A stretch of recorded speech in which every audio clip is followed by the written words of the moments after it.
Ang pagtatrabaho sa burger machine sa Cavite ay may sariling batas. Kapag pumatak na ang 2:00 ng madaling araw, ang mga ingay ng sasakyan sa kalsada ay napapalitan ng nakabibinging katahimikan. Magandang gabi, pangalakan. Ako si Kap Carl at ito ang Dear Kap Carl, Tagalog Horror Story. Ngayong gabi, pakinggan natin ang karanasan ni Julian sa burger machine sa Cavite.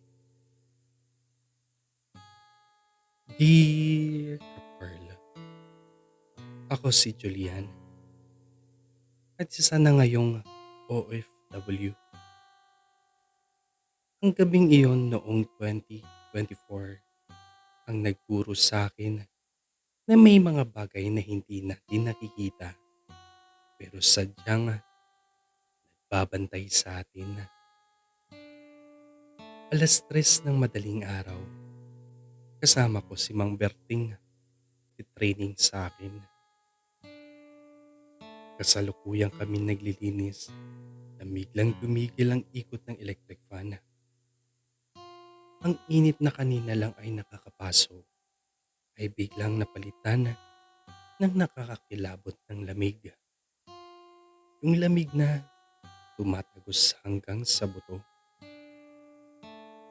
Julian, mahinang tawag ni Mang Berting sa akin habang nakatitig sa dulo ng counter sa madilim na parte ng poste. Ramdam mo ba yun? Parang may nakatingin sa atin kanina pa. Tumingin ako sa direksyon na itinuturo niya. Sa ilalim ng malabong ilaw ng poste, may anino ng isang matangkad na lalaki. Nakasuot siya ng lumang polo at nakayuko ang ulo nito. Hindi siya gumagalaw, pero ang presensya niya ay napakabigat. Parang may humahadlang sa paghinga ko. Baka customer yan, Mang Berting. Lalapitan ko ba? Tanong ko. Wag, Julian. Kanina pa siya riyan. Walang tunog na yapak. Walang galaw. Hindi siya bumibili. Ika ni Mang Berting.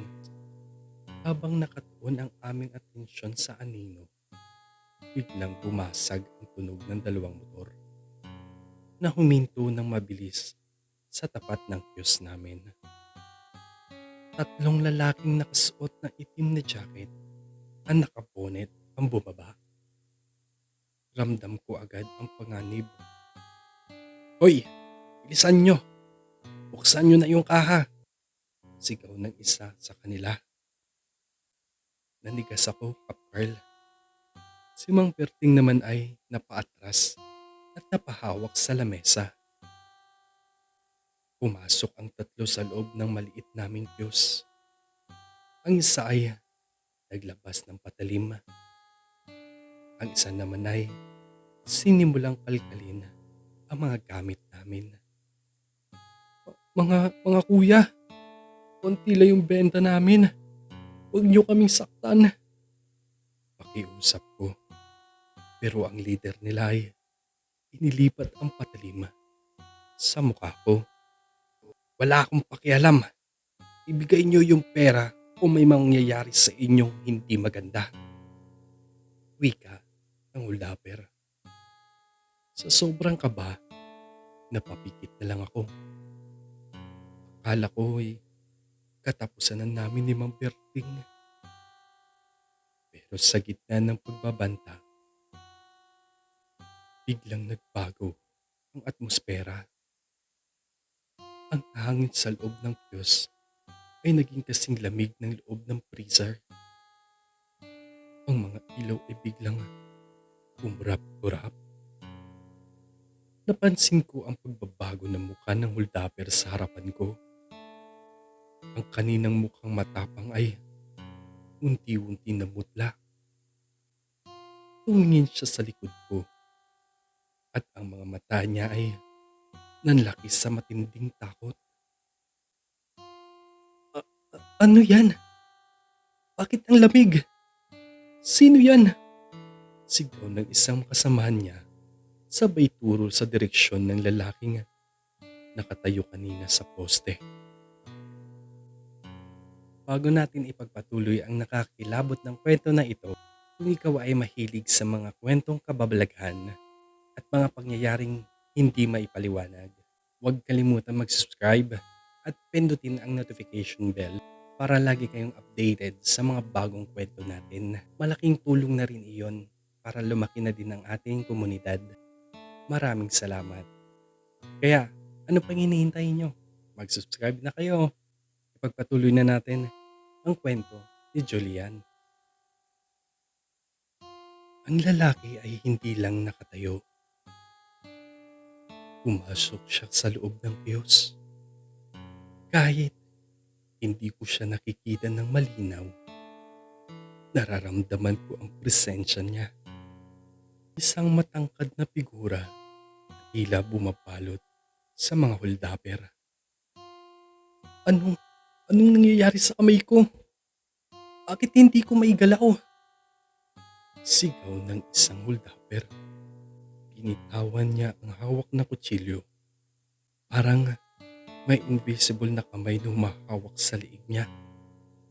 Ang isa pa sa kanila ay tila tinutulak ng isang malakas na puwersa palabas ng kiosk.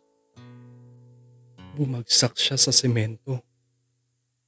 Ang leader nila ay biglang napaluhod Carl. Nanginginig at nakikipagbuno sa isang bagay na hindi namin maunawaan. Umalis na tayo. Hindi ito tao. Umalis na tayo dito. Sigaw nila.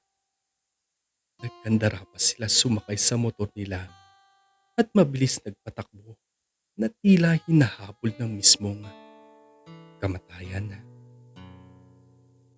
Naiwang kaming nakatayo ni Mang Berting habang dahan-dahang nagbabalik ang temperatura sa normal. Tumingin kami sa poste kung nasaan ang anino kanina. Unti-unti itong naglalaho, Carl. Parang usok na tinatangay ng hangin. Bago siya tuluyan mawala, naramdaman ko ang isang uri ng pagpapakalma niya. Isang sensasyon na parang sinasabi niyang, ayos na, ligtas na kayo. Simula ng gabing iyon, hindi na kami nakaramdam ng kaba, Carl. Sa tuwing mararamdaman namin ang biglang paglamig ng hangin, alam na namin na nandyan siya. Ang aming tahimik at misteryong bantay. Maraming salamat sa pagbabasa ng horror experience ko, Carl. Ako ulit si Julian at maraming salamat. Maraming salamat, Julian, sa pagbabahagi mo ng iyong karanasan. Tunay na nakakagimbal ang pangyayaring ito na nagpapatunay na may mga tagapagtanggol tayong hindi nakikita. At sa inyong mga alakan, maraming salamat sa inyong oras hanggang sa muli nating kwentuhan. Ako si Carl. At ito ang The Carl Tagalog Horror Story.